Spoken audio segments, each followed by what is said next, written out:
G'day and welcome to the Supercoach Playbook or the SC Playbook NBA podcast. Got a new guest today, troops, which is very exciting. But before we get to him, we've got Sumsky over on my right. Sumsky, talk to me about last week. How did week one go for you, brother? Mate, it was pretty good. It was obviously action-packed first week, NBA coming back, and I mean, it's looking like there's a couple of guys right now in the league that are just going to light it up this year. We had our views.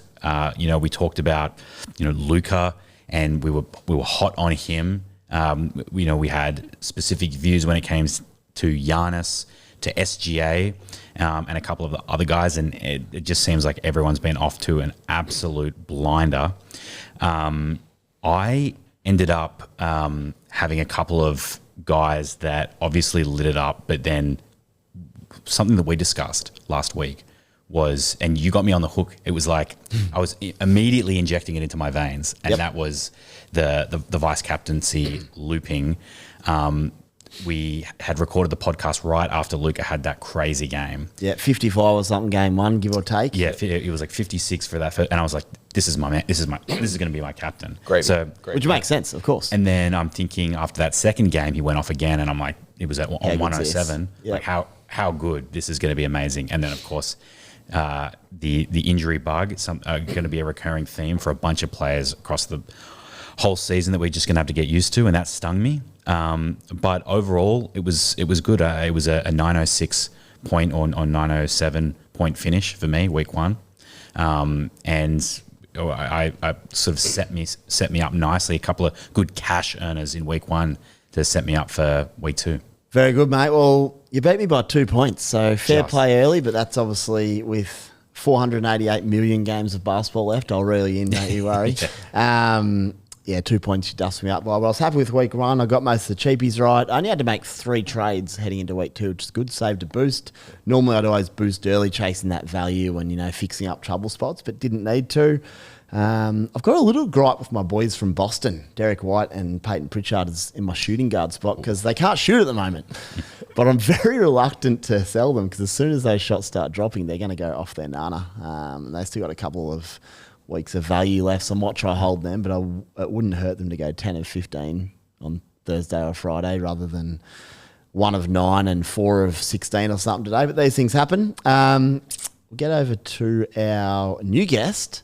It's Matty G, mate. We've literally just met 4 minutes ago. So we have. Talk to us, introduce yourself, and a little week one recap as well while we've got you. Spiel, look, I'm Matty G. You might know me as NBA G Wiz on YouTube, Old Man Squad, Believe, and Fantasy in 5, and big Supercoach fan. Work with guys at Insight for ages.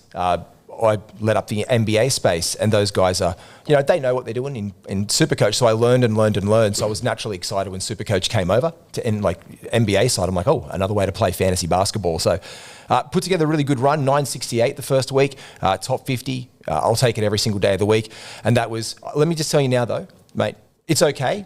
Let Peyton Pritchard go. Just release that fish, give him a kiss on the lips, Rex hunt him and put him back in the water because he's off my squad this week because I couldn't tolerate it today, and after an absolute stinker, I've got him in fantasy. He's just ruining my field goal percentage there, and mate, I hope he doesn't turn around. No disrespect, but he was let go back into the wild very, very quickly from me after that week one performance by No faith, mate. I hope it comes back to burn you, but No, in fantasy I'll be fine with it. But at least you got to be in fantasy, yeah. Look, I had to bring Steph Curry in.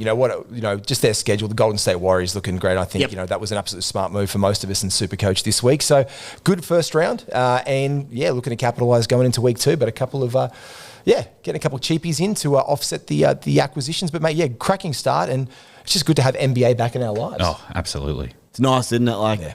Just during the day when you're like, it's a bit of a dull moment. You've got NBA scores to check. There's so many of them. Actually, quick shout out to Keontae George from Washington. I bought him in. Also have him in my draft lineup in fantasy. So a little bit of a soft spot there. He's humming early, and he's actually on 30 already after one game this week. It's a little cheap small forward because I was struggling a bit in that area with Jalen Wells last week not offering a whole lot. So a little upgrade there. But anyway, boys, it's very, very, very, very early in NBA. There's a long way to go. And what I would say, I've already had Holmgren play one game this week and go down.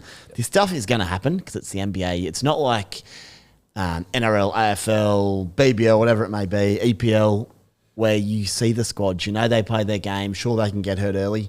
In NBA, we've got a whole week to get through. So don't get too upset because blokes are going to go down 10 minutes into their week and you can't do anything about it.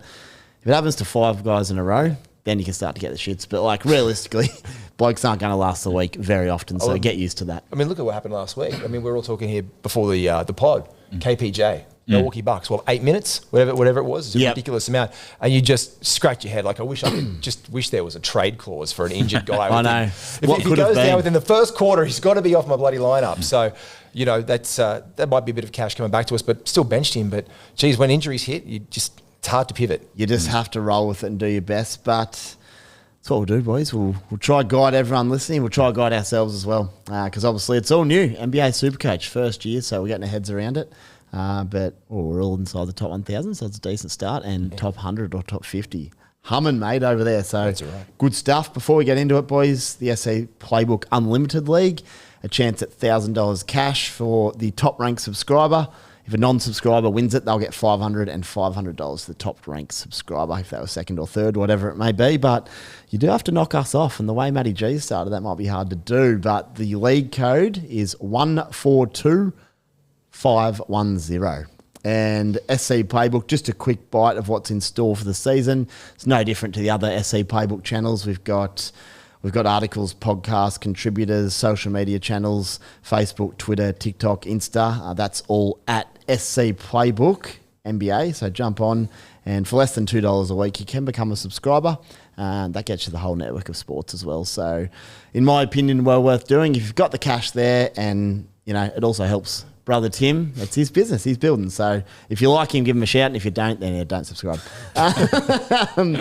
Week 1 recap. We've kind of done it already, but I just wanted to mention Luka, Wembanyama, and Giannis all red hot. Shea was very good, SGA. He was. It was. I do like the fact as well. When we went into this, we said, you know, obviously Luka's a must for everyone's squad at that price point, because he was down. Just if you missed that early, he's a lot cheaper value than what he has been in previous seasons, which made him so valuable. And I know we had a few concerns around like the Spurs schedule, but you know, as we discussed, like from day one, Wemby is like a set and forget for us, and it's looking like it's going to pan out that way. It's number 1 on the MVP ladder right now.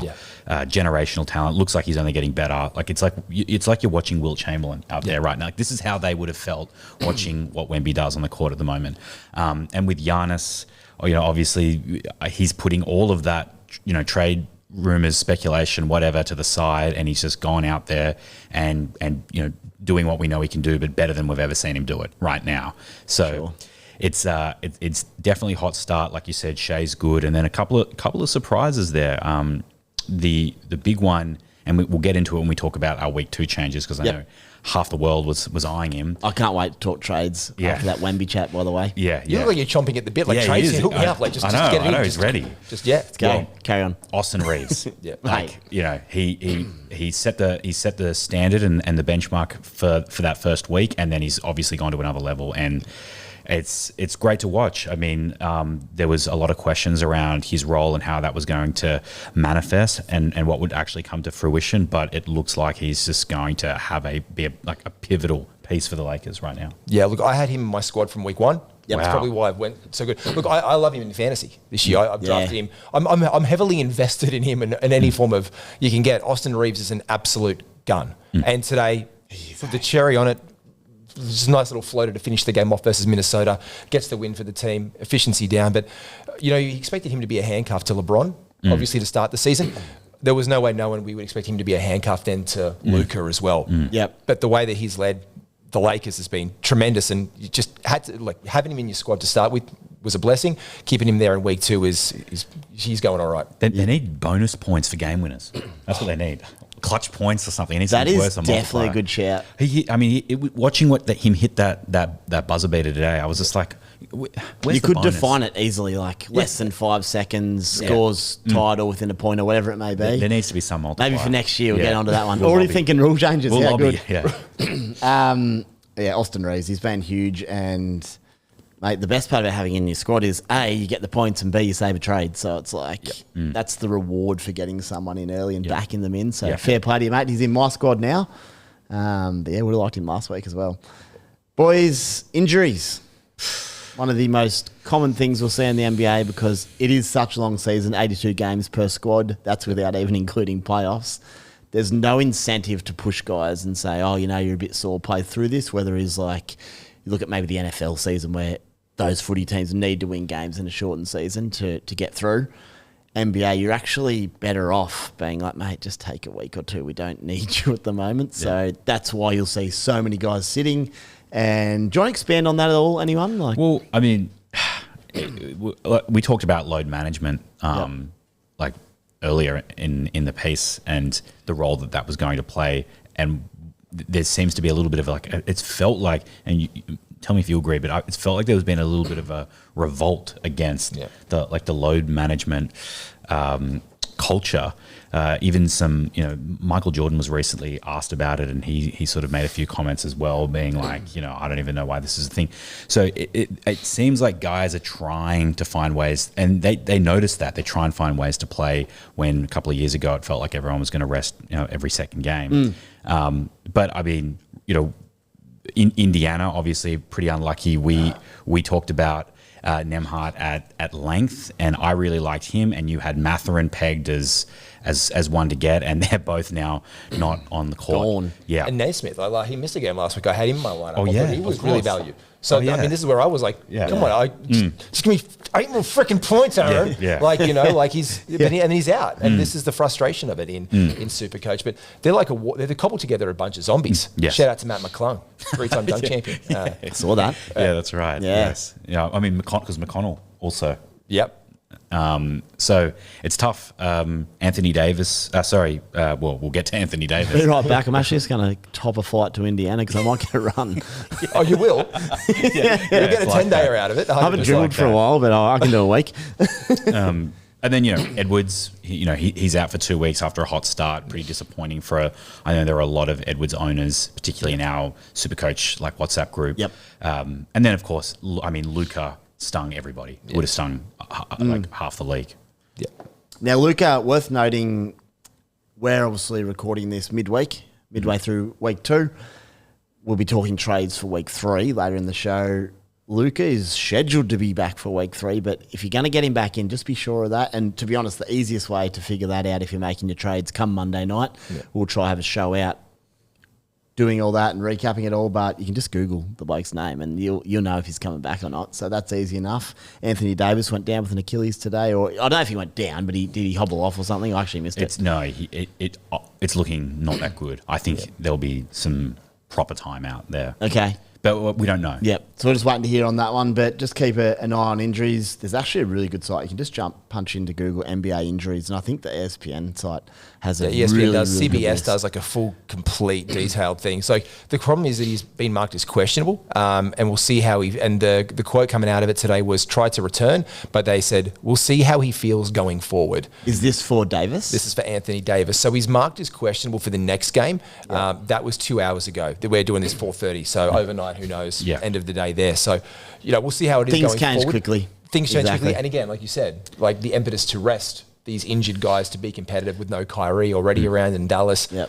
It might be just time to throw the keys over to Cooper Flagg if they haven't done that already. Yeah, I know. Which would be even good. more so. Which would be good for a lot of Cooper Flagg. Cooper bounced back today, so that's all right. He with Chet going down, I should need him to produce a bit of a score with a couple of games in hand.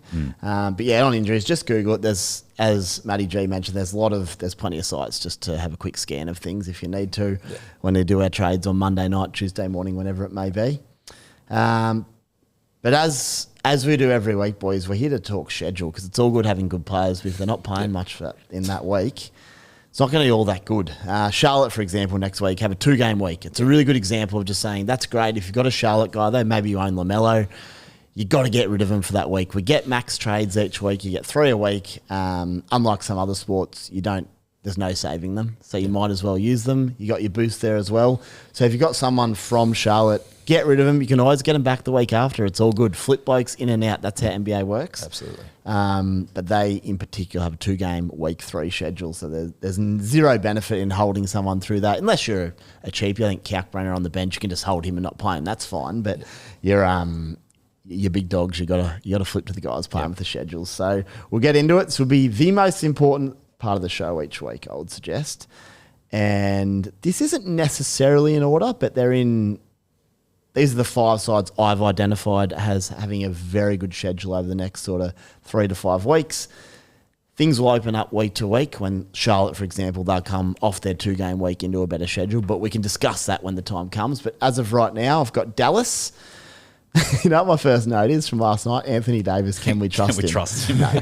Well, your answer is no. Yeah. And that was going to be anyone was going to answer that as a no anyway, really. We might be able to trust him, but maybe not his groin or his ankle. Hell, or I'm sure he's a nice guy. Can we trust his body? Person. Yeah. Would he stitch you up on a night out? Probably not, but physically.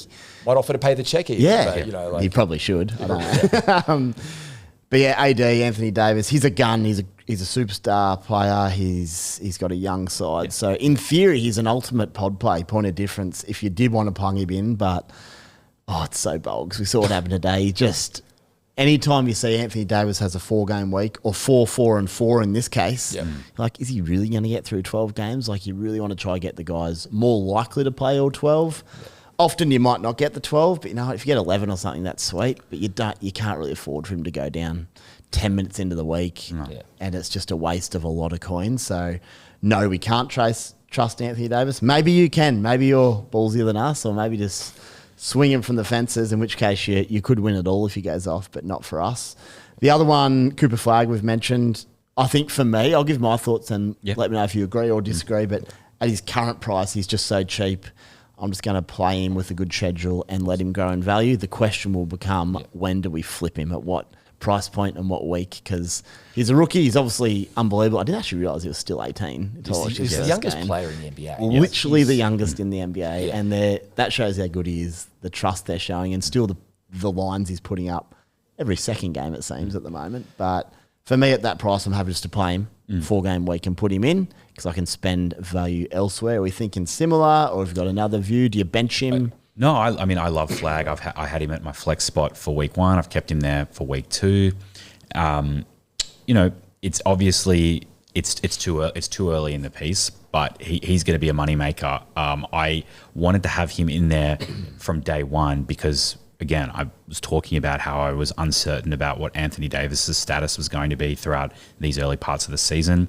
I had not a clear timeline on when Kyrie would return, and there was going to be scope for him to get legitimate minutes. And for rookies, particularly at that age, it's always about the confidence and being able to build and get that, find their basketball legs. Basically, when it comes to the NBA, they have to have their welcome to the NBA moment, and it's like an upwards trajectory. I've loved when I see him in the flow, and he's got that confidence and he's got that chutzpah about him, and you can see those shapes. Well, it comes out, you see a little bit of it, it comes out, and then suddenly he's got 18, 6, and 6, and you're like, that's what I'm looking for. But then he can also get rattled and, have 0 points like, yesterday. And so I think that with, some injuries, Anthony Davis out, in and out of the lineup, whatever, he's going to get more opportunities, grow that confidence, and then he's going to just be like, the type of guy that you want to stick around. And then, he's going to make money, and I do think there'll be a great flip opportunity in a month or 2's time. Yeah.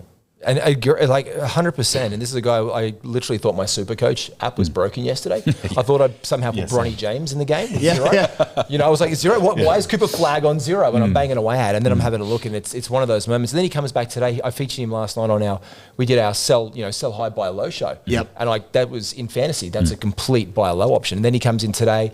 And then this, and you look at their schedule. I guess we're looking at the danger money time in week 8 and week 9 when it really gets funny with the NBA Cup, and everyone goes down pretty much, apart from I think 5 or 6 teams, to 2 games. Yes. So the Mavericks have this stellar schedule of 4-4-4, 3-4.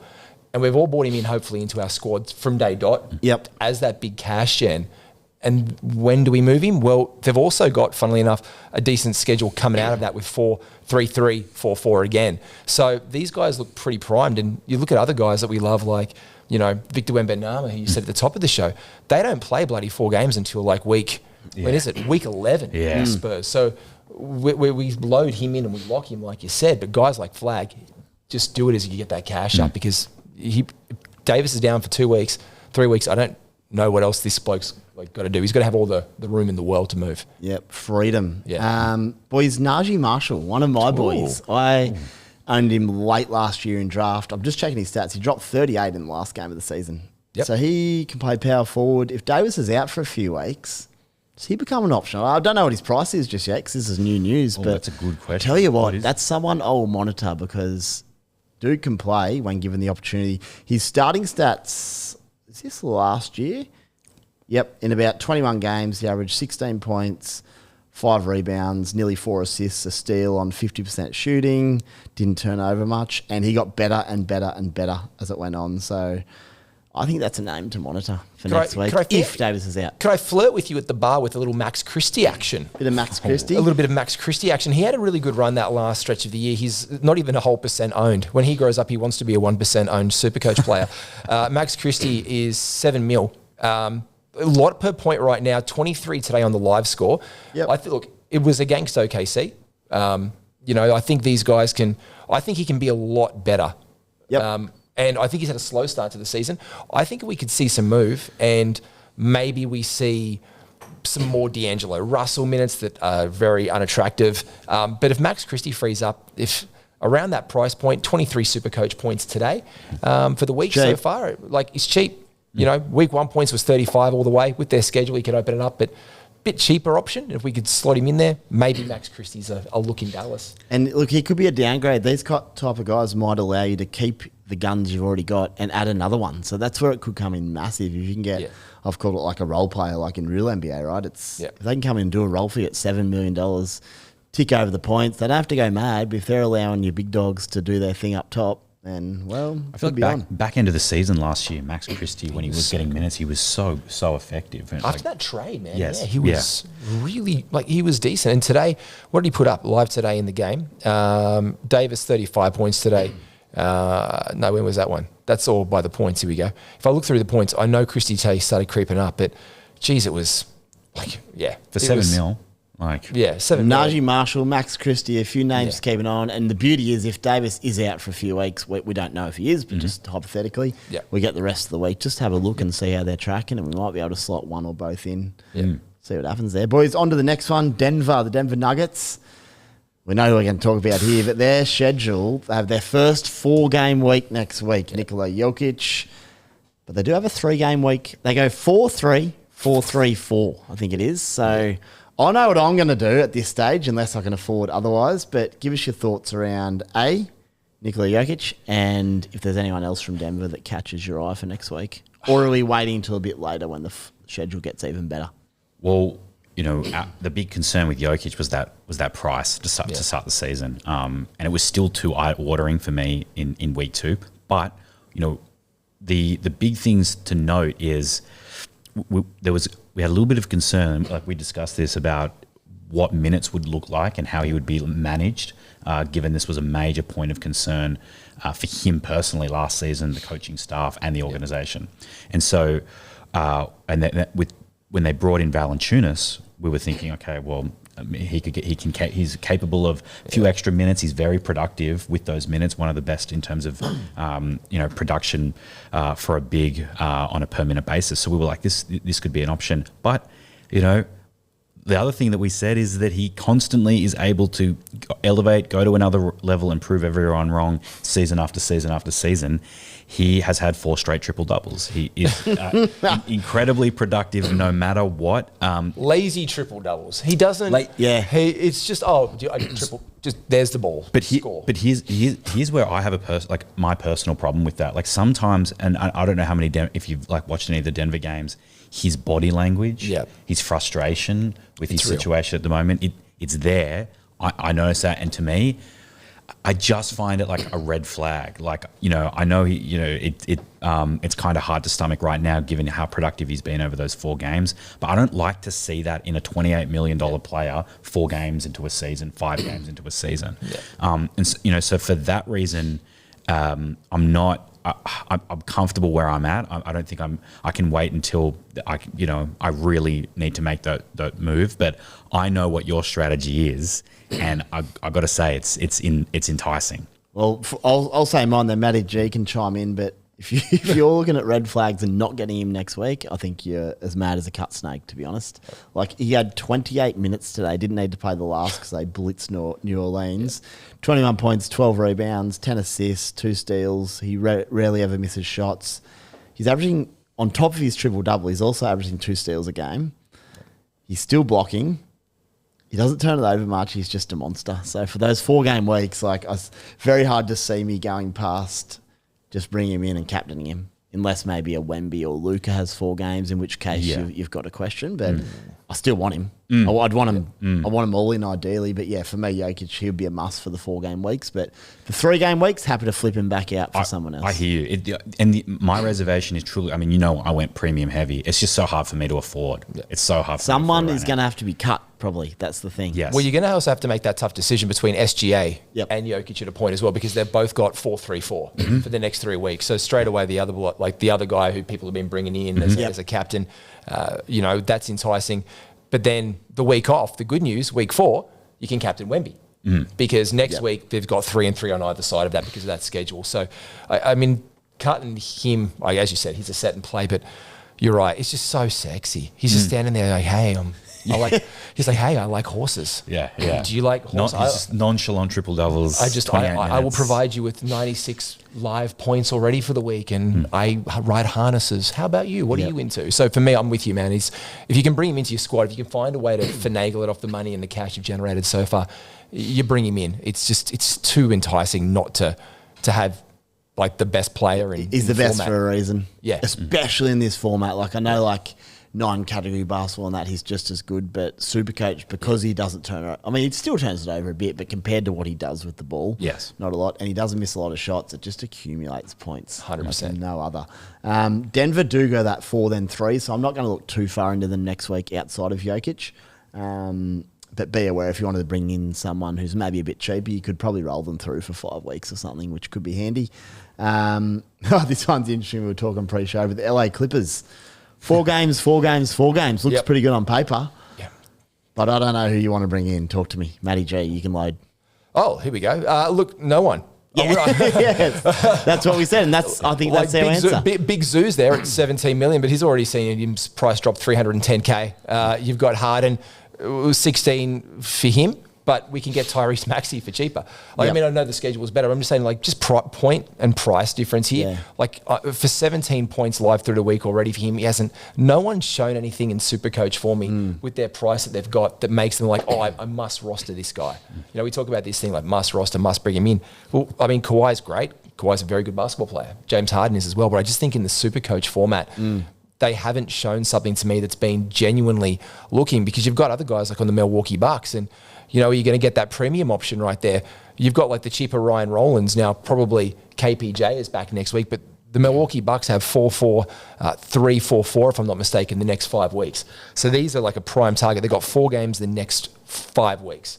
So it's only down. It's one move you can make and just bench him a week afterwards. I think Ryan Rollins, the beautiful experience that has been the breakout of Ryan Rollins. Everyone's, superhero. It sounds like a superhero now, doesn't it? Ryan Rollins. He does. I'm here to save the Bucks. and Yanni's just been absolutely rolling. But, I think the thing there is we've got old mate, Kevin Porter Jr. down at 7.8 million. And he hasn't played. He's sitting there around. We all wanted things for him at the beginning of the season. So for me, I'd rather bring in Kevin Porter Jr. at half the price than anyone from the Los Angeles Clippers with that schedule. I would say James Harden is someone I could get around because he's typically very durable. Yes. He just plays a lot of games. Yep. I also said that about Anthony Edwards when I drafted him, but typically he does. And look, he's going to score pretty well most of the time. So he's someone I could get around to that 16 mil mark, but I'm just a little bit wary of the Clips, especially at this point of the season. I almost brought him in for week. I was very close to bringing him for week 2. Okay. It was only because I needed to, and it was, I was looking for that Luka replacement and how I could sort of better distribute the cash. Ultimately, didn't opt for it, but it was very, very close. It was between him and Reeves for me. Yeah. Fair enough, boys. Yeah, I think we're probably in a bit of agreement there. But I do like that there's a little bit of, you could get hard and it's not sort of clear cut there. There's some options. It's not. If you want to have a crack at it, you can. And you'll find often in the NBA, like a lot of sports, it's not going to always be clear cut. And you do only get 3 or max 4 trades a week. So decisions of who to get and who to trade will become very difficult. And that's the joy of it. It means we won't all hopefully have the same teams and whatnot. We can go from there. The Milwaukee Bucks. Now we're talking schedule and some options. 4-4-3-4-4. Yeah. Which is huge. So for me, that just screams Giannis straight in for the next 5 weeks. Yep. Maybe I'll flip him on that 3-week game if that's how it unfolds, but you can lock him in. He's killing it. Again, Supercoach-wise, he's just so suited because he's a high-volume, high-percentage shooter, except on the free throws. But, he just does everything for that side. We've already mentioned Ryan Rollins. He is on fire. So we'll just keep some news out on Kevin Porter Jr. injury and how that's looking into next week. But Giannis, are we getting him? Can we get him is the question. Mate, please. Yep. Is it just done? Already in? He was in my week 1 and I kept him week 2. You also told me you're off him to start the year. No, my day one boo. He's my day one boo. I had concerns when all that stuff was coming out. The Knicks business. Yes, but then I ultimately settled and said, you know what, if there was ever a time he's going to come out and prove his worth, it's going to be in the first month or 2 of the season. That is true. Well, this was you. So this was what you're basically claiming for this right now, that you said, look, Giannis, just be cool, play really well the first month for me in Supercoach, and all is forgiven. That's it. Okay, fair. Thank you. That was my position. Thank you for doing that on behalf of everyone in the Supercoach community. He listens clearly. Of course, and he texted me and said that was the plan. So he's good like that. Yeah, he's pretty communicative. Speaking of Kevin Porter Jr., I reckon he would have the best points per minute in the NBA for maybe in history because his 12 came in about 5 minutes. Yep. So he'd be on track to average about 100 if he didn't get injured. But anyway, we'll see how he's tracking. He did. I think he went 4 from 4 to start or something. That first game of might have been first game of the season. Anyone else? I'll talk some names. Cole Anthony, again, doing a fill-in role. Maybe he's pretty cheap. Miles Turner hasn't started all that well, but if he starts to heat up a little bit this week, any thoughts on those boys? Or happy to pass? I don't know about you, but I've been obviously passing on Turner. I'm pretty stacked at that position right now. Yeah, I'm stacked. What I can get elsewhere, like even Kalkbrenner, who I had him since day one.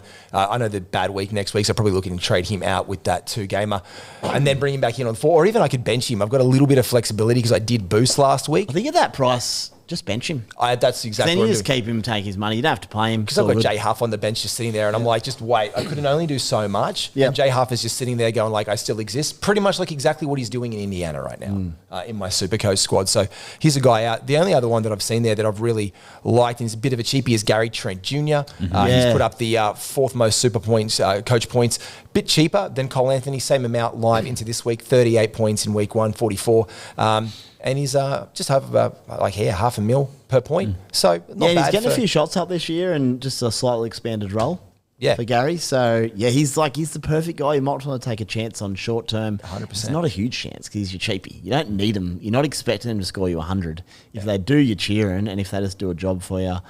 For me, the cheapies are there just to fund the big guys. Like 100%. That's their job. If they can then score on top of that, it's a bonus. And they're benched most of the time anyway. Yeah. So we're pouring our coin into those guys we're starting. Yeah. So they're good options and we put them to the side. But the junior, I guess we can call them the junior twins. Yes. KPJ and Gary Trent Jr. Love it. The juniors in Milwaukee. Team 5 boys, Sacramento Kings. They go 4-4-3-4, so a pretty good schedule. My notes say no one. However, there are a few possible options here.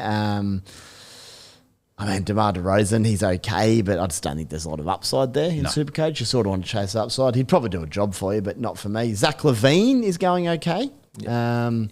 He's only 13 mil. There's a lot of guys to look at here who are sort of like probably priced around where they belong. They're sort of like, there's nothing wrong with them, but I'm not necessarily going to target them. Not jumping off the page. Domantas Sabonis is obviously their big fella there. He's nearly 20 million, hasn't had a price change just yet. I haven't had much of a look at him, to be honest, but stats-wise, I haven't seen a whole heap coming out of his end. Is that the case at the moment? Look, a bit of injuries start the season off. Got reintroduced into the squad. Hasn't seen that price rise. But when you're talking about a $90 million player and you're getting guys like Chet Holmgren, who was around the same marker last week, if I'm not mistaken, and he just jumped off the page and left. As you said, he was a bit out of it. 14 million up. So he was like, what? just over 14 million last week, and then rested today. Yep. So that's the kind of guy that I would prefer. OKC, they're around for the next couple of weeks. They've got a 4-3-4. So I'd probably rather see a bit of action out of him potentially and save a little bit of coin to roll into those primos. But yeah, he is the leader of the Sacramento Kings for all intents and purposes. And if someone's going to stack up those triple doubles, he just doesn't score enough. The scoring, I guess, is funded by Zach LaVine and DeMar DeRozan there. Yes. So for me, I'd pass on to the Sacramento Kings. Me too. Not someone I'm going to target heavily, but if they're around, And Sabonis is a centre, and you'll find very quickly that centre is going to be very hard to fill outside of the, Wemby, Giannis, Jokić. Giannis can go power forward. You've got your flex, so it's possible. But when I look at Sabonis, I've never in my whole NBA fantasy career looked at Sabonis and gone, "Oh, I'm interested." He's just not for me. He'll do what you expect, but I'll never own him in anything. I don't think he's like Jokić light, triple double. He's like, oh yeah, you do that. Doesn't defend much. He's he's fine. Less sexy than Sengun, right? For us. He's fine, but he's not for me. Yep. Just a quick note here as well, the schedule. We'll speak each week about the teams with the good schedules coming up, but teams obviously hold their good schedules. So Golden State, for one, they still have 2 4-game weeks coming up. So if you own Golden State players like Steph, welcome to hold them as well. You could even bring people in from Golden State if the opportunity arises. This 2 4-game weeks is still awesome. 100%. We already mentioned OKC, 4-3-4 still to come. So blokes like, I was going to say Shea, you can just hold through, but if you're trying to get these, Jokić and Giannis and co on your side, someone may have to give, which that's where the decisions will be fun and interesting to make. There you got Butler and Kuminga. It hasn't Kuminga left off the page? He's one. Yeah. I brought Kuminga in week 1, 10 minutes before the game, before lockout, when he was announced that he was going to be in the starting lineup. There you go. And then that ended up being a really great decision. I was super happy with that. And then just today, he has been named as now a permanent fixture in the starting lineup. He has, off to a great start. Doesn't Steve Kerr say that stuff every week, though? Is that right? Well, I think it's because he said sorry. Yes. Jonathan Kuminga, for the first time in recorded history, marked this day, the 30th of October, where he was like, I think was the statement like, all is forgiven, we've buried it, we've spoken about it, we're moving on. It's the first time he hasn't been a prick. Correct. And basically been like, Kerr's an arsehole. He's grown up a bit. He's grown up a bit over the situation. And it's obviously paying dividends. He said, they've agreed, no bad blood. And I think Steve Kerr's kind of rewarding that with, he's now a regular part of the roster, and he's proving his worth now for $9 million. I mean, he's right now to start the week, he's on 39 points, the same production as Curry. So super happy. He's one to look at 10 mil. He is 100%. Yeah, for sure. 2 4-game weeks, then you can flip him after that. 100%. Mate, if he said sorry, I'm interested. Look, Jimmy Butler there at 14 million is hanging around. We're talking about those 14 million price points. True. There. 48 points already to start the week, 78 in week 1. I mean, Steph obviously had the big humdinger. It's what he's going to do. He's going to pop off. But when he doesn't pop off, he misses those shots, which dings you in Supercoach. But it's very enticing. But Kuminga at that, I mean, he's already seen that price hike up at under 10. Yeah, it's very sexy. Yes. That is. You're not wrong there. Boys, I'm going to get into my trade thoughts shortly for next week. Looking ahead, obviously things could change, just to get an idea of how I'm thinking. Sumsky, you might give us something as well. But before I do, what we might do, and I've just thought of this on the spot, so bear with me. Let's go round the grounds to the current midweek scores to see if anyone's popping out. Because there's someone very obvious, and I hovered the trade button over him. Oh, okay. For Peyton Pritchard 2 days ago. Oh. And it's Larry Markkinen. Oh, here we go. Who is blitzing it. Yeah. And you know what? I was watching his game, and I was seeing he obviously had it was a career high, 51 points, 14 rebounds, and I watched that game, and you know what was ringing in my head? You telling me how important getting Laurie, you were going to look for an opportunity to get him into the squad. I'm like, he was on. I've missed it by a week. He's on 88 with 2 games left. Oh, at 11 that mil. hurts. That hurts. So that's hurting me. And the only reason I didn't do it is because, like I said before, I'm putting my faith in the Boston boys. I think they're going to produce a gem or two. Hopefully in the coming days. I don't know if anyone can produce more of a gem than that for Lowry. Like, that was a career night. And I think it's just a bit of a buy. I think people, It's so good that you were high on him. Yeah. Because people have been just down on Lowry. Like, he obviously showed up over in Eurobasket. He played incredible. The Utah Jazz, for all intents and purposes, have been kind of tanking the last couple of years. Yep. They've got Ace Bailey out of that deal. Shout out to Ace Bailey, just sitting on our benches and Supercoach right now at the rookie cheapie.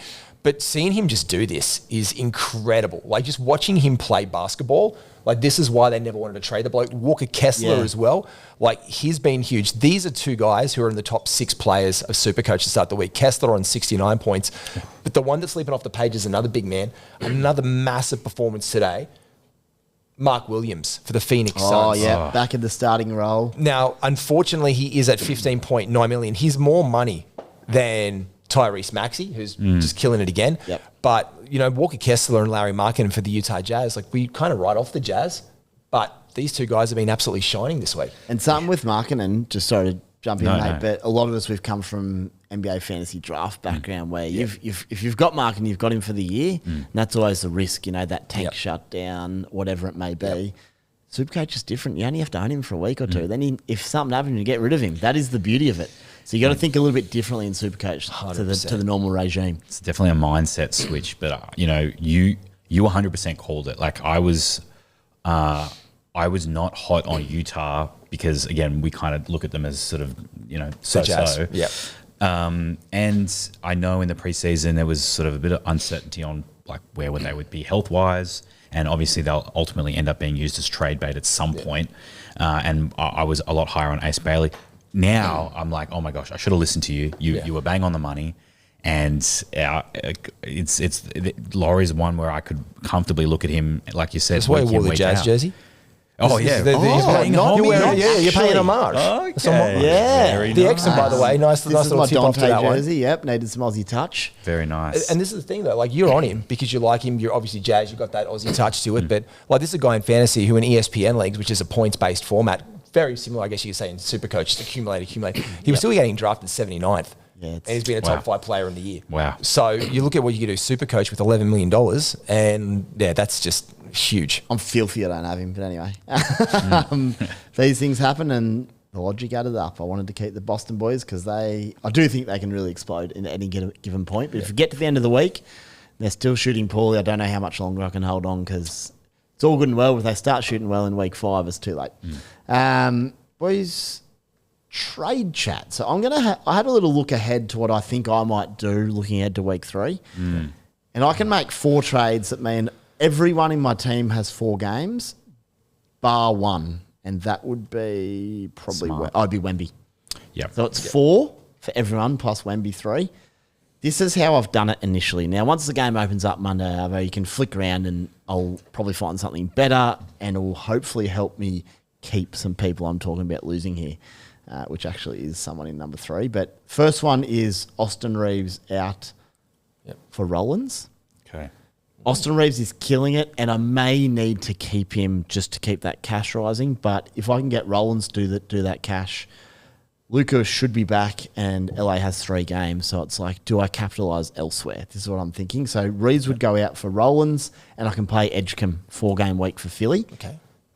Number 2, that would allow Donovan to go straight to Giannis. Cleveland 3-game week, Milwaukee 4-game week. Tick, tick. I get Edgecombe's 4 games, Giannis 4 games. I would then go Chet to Larry Markkinen.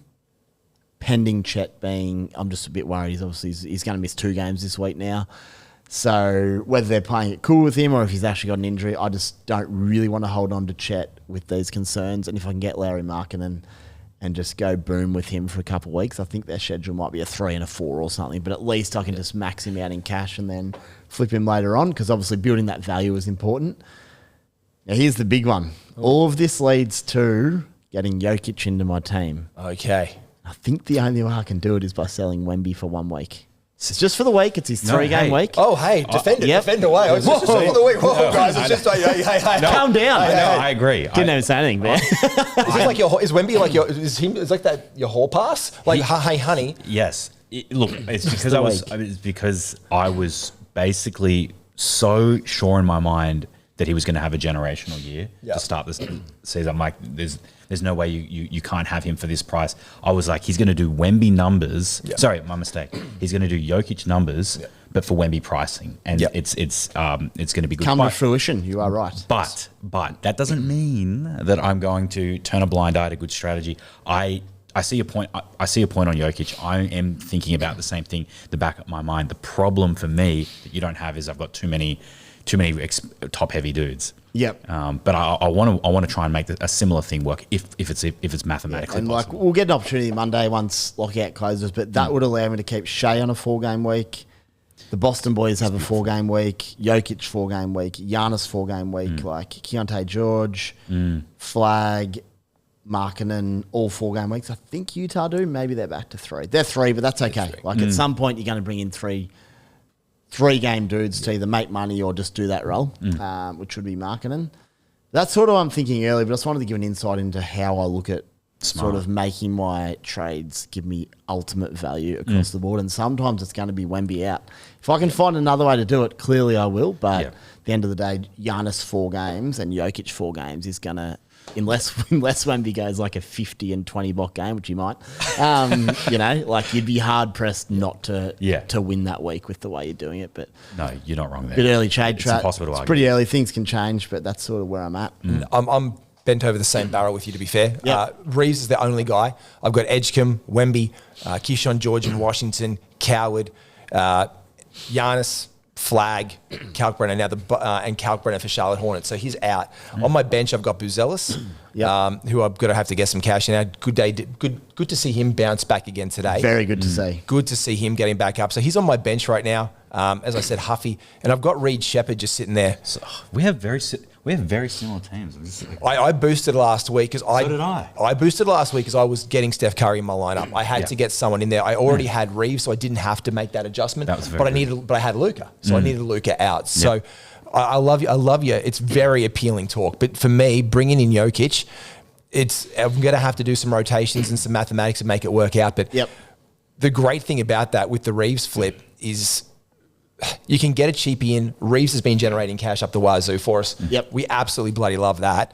The thing is, who else can you get? I think I've got 1.5 in the bank.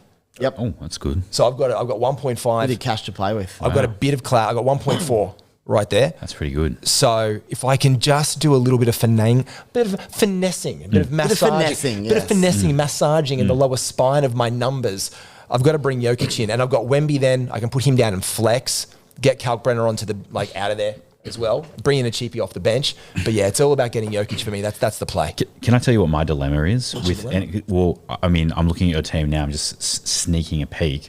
So sneak away. Yeah, I'm just getting a lay of the land here. So with my team, I obviously Luka injury, going to be out for the week. Had to move him out. Made the same decision as you. I brought Steph in. Because, house on fire, really, 27, 5 and 4, 4.43s a game. It just seems like that 15 and a half, 16 mil. He could go for 40 points tomorrow if he feels like it. Yeah, exactly. Yes. So that was easy. But then I went Jaylen Brown out, Austin Reeves in.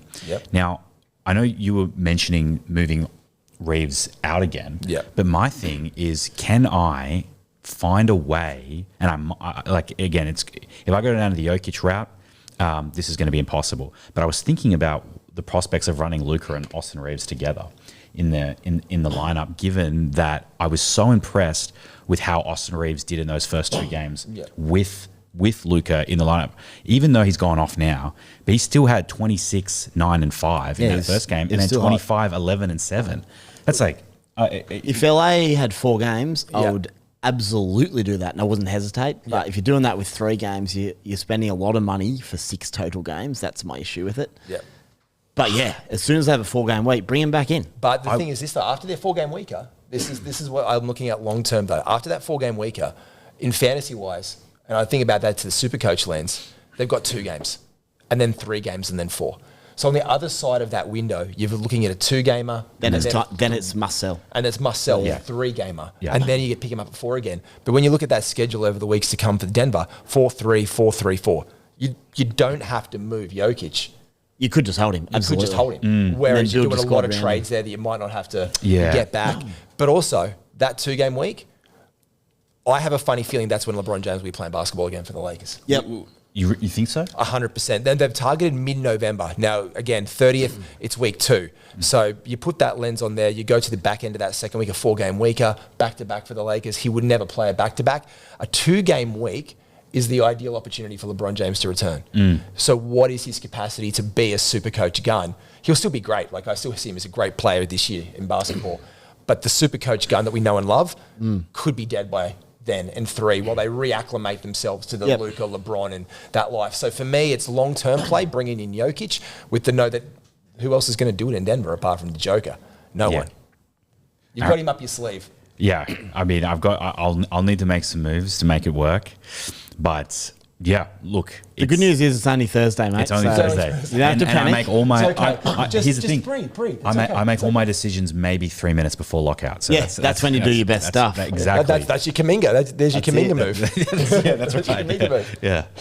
Boys, I'm going to cut it, or I thought I was, but I've got one more name. Oh. And it's a bloke I drafted yesterday in Yahoo, and I don't even know how to say his name because I haven't watched it yet, but you will know who he is, I reckon. All right.